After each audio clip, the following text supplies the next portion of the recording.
Hey everyone, welcome to an Imagine a Day Without Water special edition of H2OMG. I'm here with some friends from the city's Office of Emergency Management. So can you guys introduce yourselves?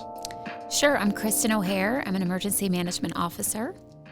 Fletcher, City of Fort Worth Office of Emergency Management. What's your title? EOC Tech. Sorry, I stepped on it. EOC Tech. Yes. Okay, what does that mean? I am the Emergency Operations Center technician, handle the audio, video, and all the IT stuff.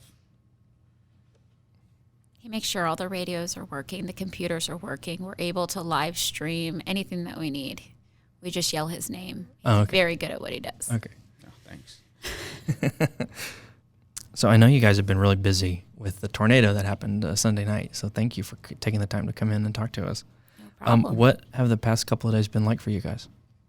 Well, we activated, knowing that a storm was coming, we activated on Sunday, and we were pretty much activated all weekend with the number of events that were happening, concerts, Art Chicago, the Alliance Air Show. But when that storm came through, we had representatives from the various departments in the EOC Sunday night streaming the weather, streaming the football game at the same time.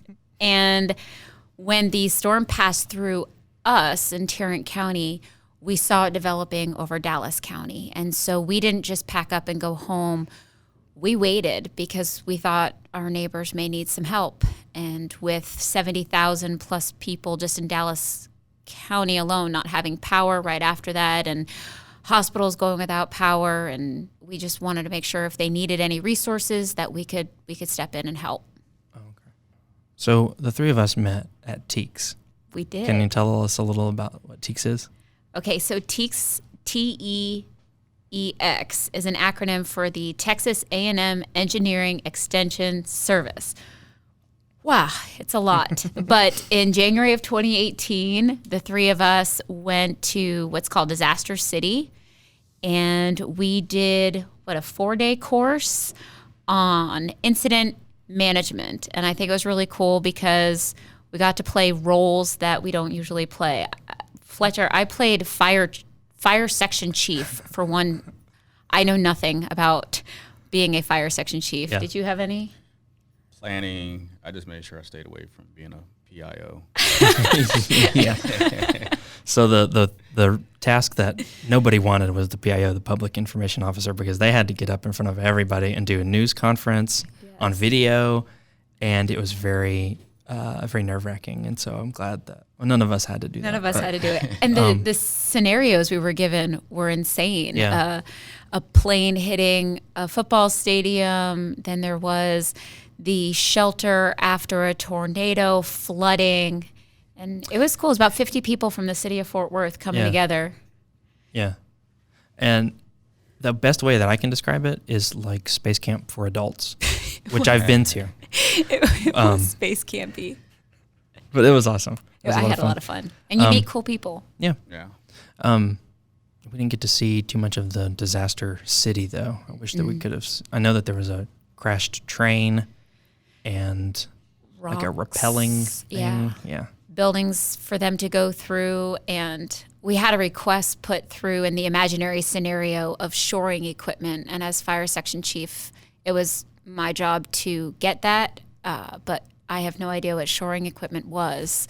So I have since learned what shoring equipment was, and they had something out there with rocks and a structure that's collapsed that would require shoring equipment. Oh, okay.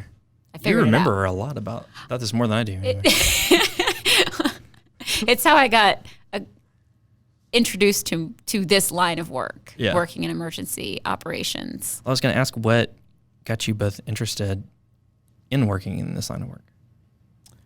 Well, I had already worked with the city. I was in IT, and just an opportunity there was an opening over in emergency management, and I just went ahead and applied for it, and ended up just learning a lot because I did not know anything about it. Yeah. So it was very new, and it was pretty much it, just transferring over. I was with the Red Cross. And I was in charge of being the disaster program manager for the city, Fort Worth, actually all of Tarrant County. And so I worked with the OEM team during Harvey, up close and personal for almost 3.5 weeks. And I said, if y'all are ever hiring, this is such a good team. I would love to be a part of it. Yeah. And kept in touch and kept responding to chemical fires and shelters and everything that the city needed. And then the job opened up, and I don't know how I got hired. Because at Teagues, they do it for everybody. So like some of the groups that go, they can be a mixed group. So people from all over, different areas, different companies or whatever. But us, everybody was from the city of Fort Worth except for Kristen and one guy who looked like Junior Soprano from The Sopranos. And so that was a pretty good introduction. That was pretty good, like almost like an interview. It was. But I was really lucky to get that chance to go, because that's where I got, quote unquote, bit by that emergency operations bug. I mean, not that we only get to wear really cool vests. We're color coded and put into a room. Space camp part. That is very space campy. But it's a lot of teamwork. It's a lot of figuring out what your skill set is. And let me tell you, if you like giant TV screens, boy, this is the field for you. Because you guys in your office, you have a pretty cool office. You have a ton of computers. You have some pretty big TV screens. That's all I have to say. And if we break them, which I'm very good at, Fletcher fixes them very quickly. Try. So the whole reason that I asked you guys to come on is because the other day we were meeting on an unrelated matter, me and you and Kristen and Selena, and we were talking about what you guys do, and you said, well, we sit around and we imagine the worst thing that could possibly happen, and then we try to prepare for that. And I said, well, coming up we have Imagine a Day Without Water, where we imagine the worst possible thing for a water department, not have any water. So I thought it would be a good fit for you guys to come on.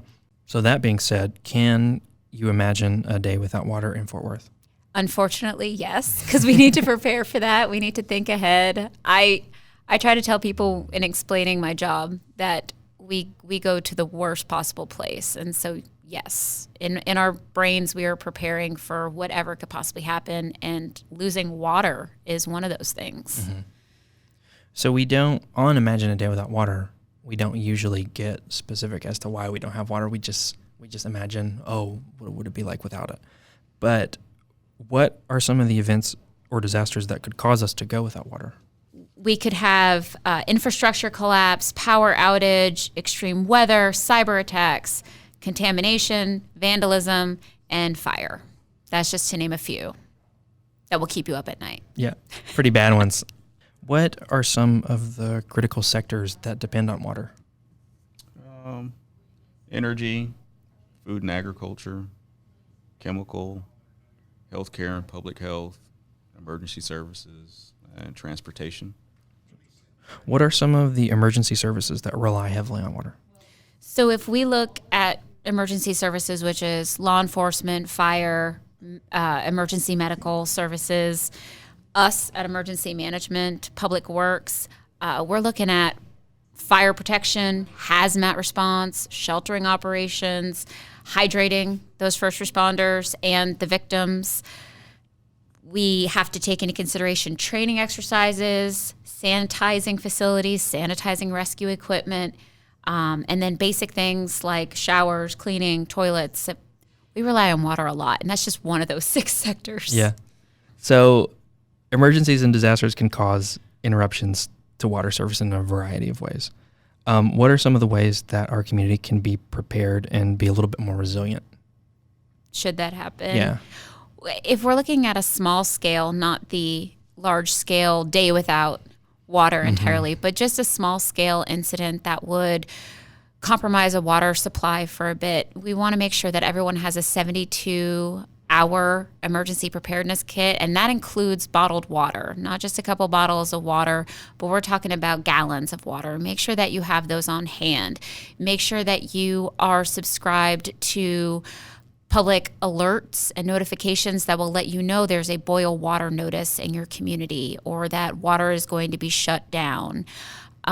Just having an awareness of how much water you use, when you use it, and what would happen if you didn't have it for a period of time is really important, especially with winter coming and the possibility of your pipes having a break or freezing, something along those lines. It's something to take into consideration. I know that we do that in preparing vehicles and preparing what supplies we're going to need, but keeping that in mind. In terms of our partner agencies like yourself, if we were to go without water, making sure that we understand the roles that both of our teams play, how we're interdependent on one another. And so that's why we do things like TEACs and going out there and training and doing these meetings here. So we have a better understanding of what you can provide if there's a day without water, what we can provide if there's a day without water, and how we plan for that. Yeah. You mentioned the emergency notifications. Where can people sign up for that? Social media, we got Twitter, Facebook, Instagram, Nextdoor. And we have Nixle alerts as well. Nixle alerts as well. The city will push out information. You'll push out information through your social media platforms. But Nixle alerts and any alert that you can sign up through on your phone would be your best bet. So your website's fortworthtexas.gov/EMO, right? Yes. Okay. And people can find links to all that stuff? People can find links to all of that on there. Yes. Do you have a Facebook? I couldn't find it. We don't have a Facebook. We our department, the Office of Emergency Management, falls under the fire department. Oh, right. So hierarchy-wise, we're under the fire department. We have Instagram and we have Twitter, but we piggyback with the fire department on Facebook. Okay. So you guys were verified on Instagram. Did that just happen? We're kind of a big deal. Yeah, we're really excited about this. We got verified on Twitter and Instagram. Fletcher and I went to a social media conference in Nashville in April, and we tracked down the person from Twitter who's representing Twitter there and found out she's from Fort Worth.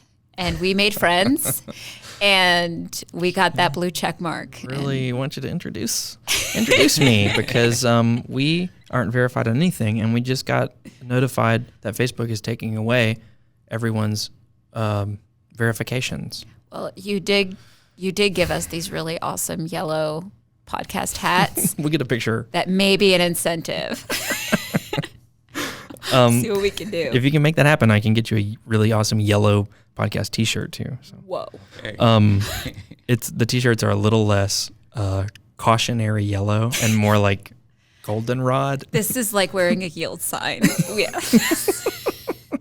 On my head. It really, okay. When I was ordering them, they looked a little bit more subdued. These are very intense, and they're also a little. I don't know if you've put them on yet, but they're also a little small. And I tried it on, and I was worried that I ordered a baseball hat for teddy bears. So let me know. Looking forward to wearing that. Yeah, it's gonna be great. Or like an American Girl doll hat. I don't know. I thought I did something wrong, but no, that says one size fits all. Maybe I have a big head. I know. What are some of the ways that our two departments work together?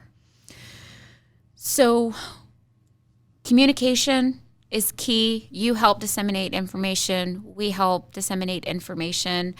But if there is a water main break, a boil water notice that needs to go out, or the need for emergency water distribution, we can help coordinate with your department. We can help coordinate with the messaging that you need, as well as help get that water brought in, help through mutual aid from our partner agencies and other Office of Emergency Management. Communication between the two of us,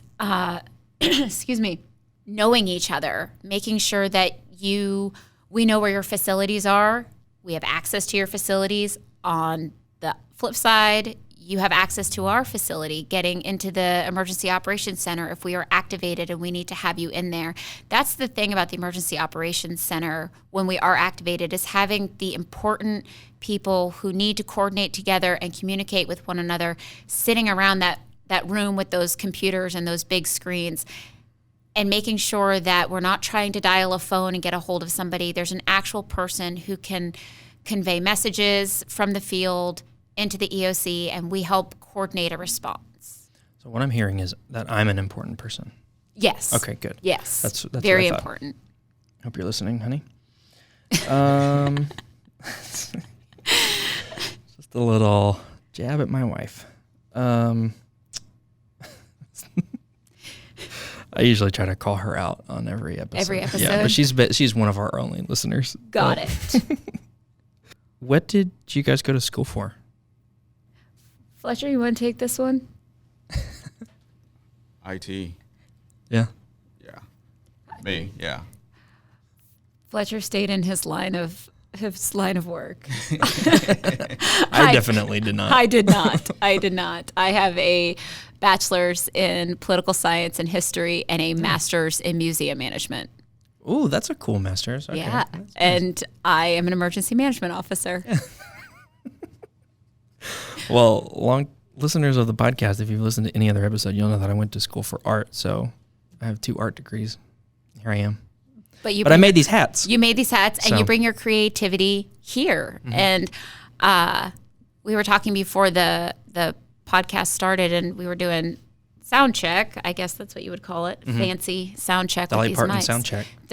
And that's what we were talking about. I worked in Nashville, and that's what got me into emergency management. As I was with the Grand Ole Opry, and it flooded, Oh, no way. and it got me interested in understanding floods and preparing for floods and responding to floods to make sure that it never happened again. Yeah. And actually, Dolly Parton's dress was something that we were able to save. Yeah, I should have told wow. you that. Yeah, you did I should mention have told that. you that. That's That was cool. something we were able to save that day. That's awesome. But yeah, I did not follow the path. But if not for that flood, I probably would still be there. But I'm really glad that I'm here.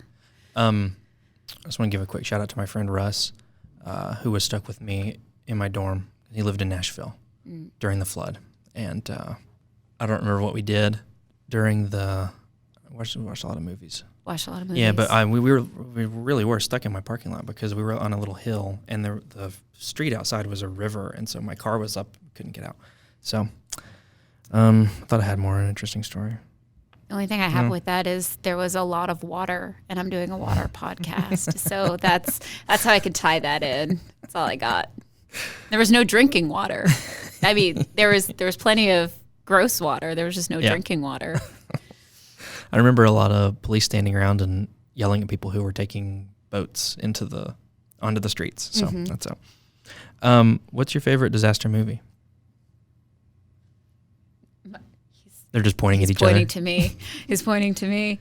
That's a really good question because prior to this job, I think I would have watched any disaster movie and been like, that makes sense. Mm-hmm. Yeah, that totally could happen. And now I have this job and I just watch in disbelief. Like that is not how things happen. That's not real life. That's but during our Twitter challenge last month that we did, we were talking about, well, what if we asked what people's favorite disaster movie is? And I'm going with Titanic. I feel like that was a disaster. Mm-hmm, yeah. And I feel like it should have ended differently because they both would have fit on that driftwood. That's just me. Yeah. And I think that was a disaster part 2 was the rescue operations. Basically, I agree. They both could have fit on that piece of wood. Absolutely. And I believe we had a poll the other day on our Twitter. What's your favorite water horror movie? And Titanic won by a pretty good amount. It beat Jaws. Wow. So, Fletcher, what's your favorite disaster movie? Probably Outbreak. Ooh. Oh, with Dustin Hoffman? Yes. Okay. About the, I guess, Ebola. Ebola, yeah. But like a fake, fictional Fictional Ebola? It was like okay. Yeah, that was pretty Random scary. strain of Yeah. Mine's Meet the Parents. What do you guys do? So it sounds like you have stressful jobs. Mm. So what do you guys do to keep from getting overwhelmed with all the disaster stuff? Do you do anything as a team? Well, we do. Yeah, as a team. So one of the things that we do as a team is in the springtime, we could almost live in our office because it's storm after storm after storm. Yeah. So we have a kitchen And we will do lunches where people will bring in food and we'll cook, not me. There's nothing worse than me turning on an oven, but I can bring bread. Like nobody's brought bread before, but we'll do team lunches. We'll do team breakfast. Yeah. That's fun. We will, for a while we had Nerf guns, and that was a good release. I mean, you would just be sitting in your office and you would see a Nerf gun come at you, but there are periods of time that are really, really stressful, and you're working multi-operational periods, and you have a serious face on, and you're seeing things you don't want to see, and you're talking about things you wish you didn't have to talk about. But on those blue sky, those days where things aren't as serious, that's kind of when you cash in on that and you have some fun. We did a scavenger hunt once. We have the team building exercises and things we do. So yeah, cool. Well, I was gonna say, do you guys have a dishwasher? Fletcher. Like in the I don't think we do. We don't have a dishwasher. Oh, I thought you were saying he's the dishwasher. That's what I have. Oh, okay. Well, because I was gonna say, I heard the other day that Vincent Price has a cookbook about how to poach fish in the dishwasher. So I thought, if you can't cook, you said you can't cook. I can't. Then anybody could do that. And I thought, if you guys have a dishwasher, put the fish in there, and then go do your emergencies, and then come back and it's poached and ready. Come back and eat the dishwasher fish. I'm pretty sure it's in a bag. The fun thing about a podcast is you can't see our facial reactions, but I will tell you, they're priceless. Well, they've got a camera going over there, so maybe we can see those later. We do. We have our weekly Wednesday segment, What is OEM Wednesday? Yeah. So we're going to spotlight this fun time that we're having. I wish you guys had your hats on, little branding, if they fit. Will it fit over the ears? I don't think so. Now I just like a weird, like. No, that looks perfect. Airline. This is great, actually. Because airplanes will know not to fly into you. Not only can I like direct traffic with my hands, but now I can land a plane with my head. You're welcome. Do either of you have a favorite song about water?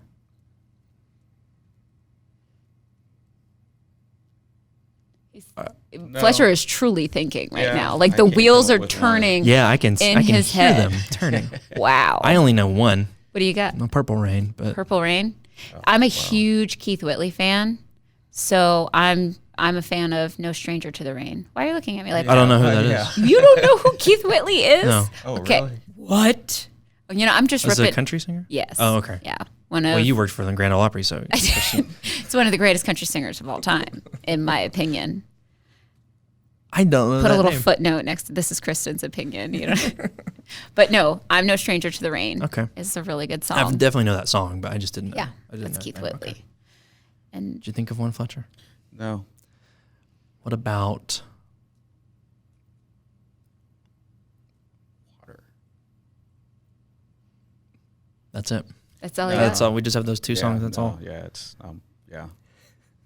nothing. If you can think of another song about water, listener, write to us on Twitter at FWWater. So I wanted to ask, can you guys say your social media handles?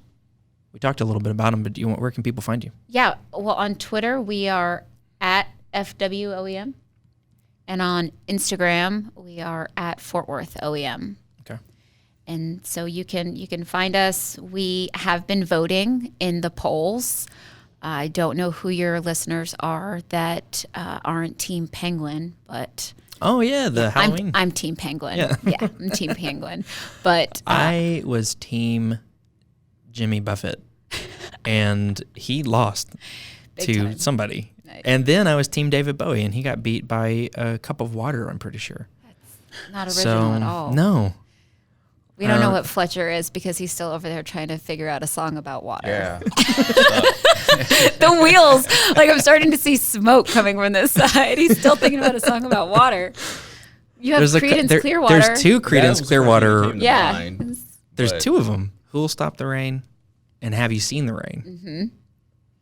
You just go with me. Yeah, there's lots of songs about rivers and creeks and rain.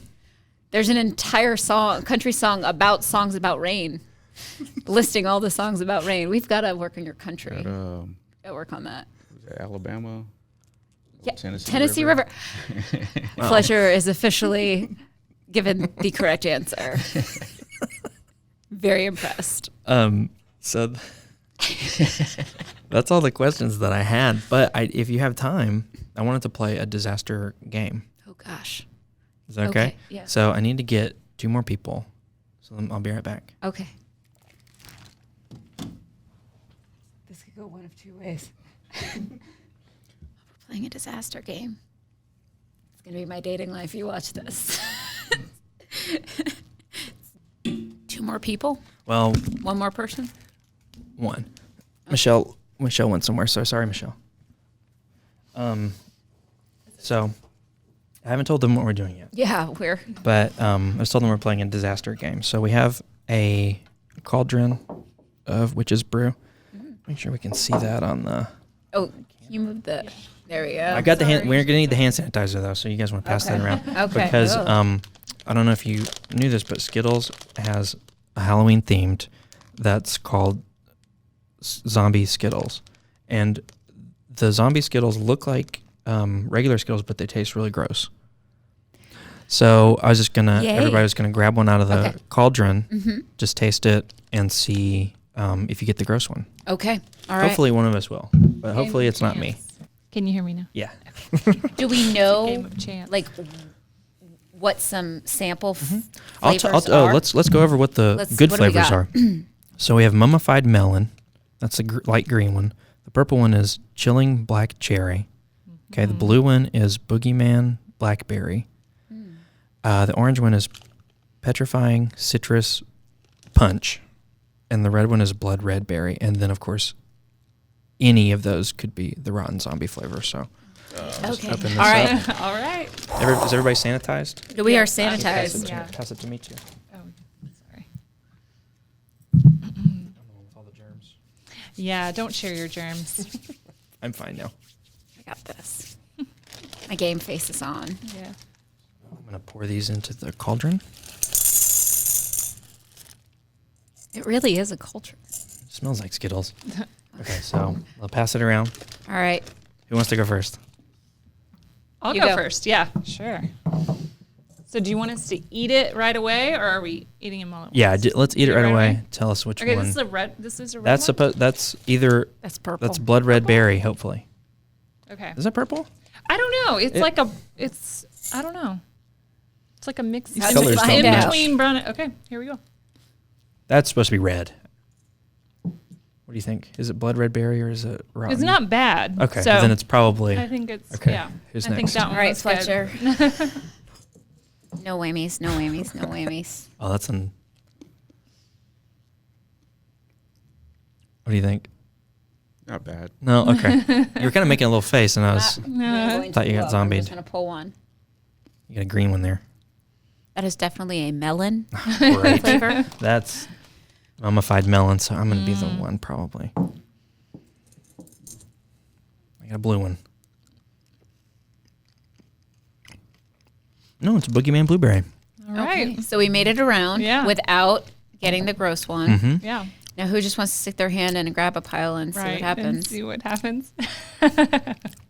Have you tasted one of the yucky ones? Yet? No, I just opened them. Okay. Okay, I'll try another. I got a blue. So is there one? What? Uh-oh. Uh-oh. Uh-oh. What is that supposed to be? It's supposed to be boogeyman. No. Blackberry. That is not. We have a winner! Can you describe in So detail? okay, so that tasted a little bit like feet. Oh. Yeah, gosh. yeah, really gross. That is disgusting. So thank you for letting me play your game. Thanks for me pulling you away from your work and you coming over here and eating a Absolutely. gross I'm gonna Skittle. have to like get that taste out of my mouth. That was disgusting. It's like mold, but also feet. Like mold, but also walking feet. away, moldy She's feet. gone. Yeah, she That's is it. walking Thanks, away. Jillian. You're welcome. Okay. Thanks for playing. Thank you. And thanks for coming and talking to us about this very serious topic. We appreciate it. We appreciate Yes, the thank you. teamwork.